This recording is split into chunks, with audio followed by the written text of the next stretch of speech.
ஏய் எருமை மாடு, அங்க ஒரு புள்ள உட்காந்து வேலை செஞ்சு கஷ்டப்படுது, கொஞ்சமாச்சு கூட மாட நின்று ஹெல்ப் பண்ணலாம், கொஞ்சம் கூட உனக்கு யோசிக்க மாட்டேன்ல? எப்ப பாரு போன திங்கிறத பாத்ரூம், இதையே மூணையும் கட்டிட்டாளு, அப்புறம் என்ன எல்லாம் எல்லாத்தையும் கல்யாணம் பண்ண. இப்படியே இருந்துக்கோ.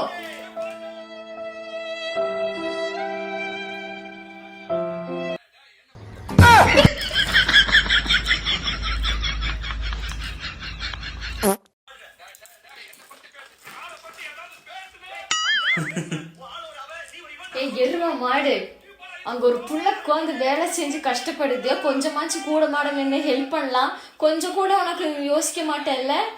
எப்ப பாரு போன திங்கிறத பாத்ரூம், இதையே மூணையும் கட்டிட்டாளு, அப்புறம் என்ன எல்லாம் எல்லாத்தையும் கல்யாணம் பண்ண. இப்படியே இருந்துக்கோ.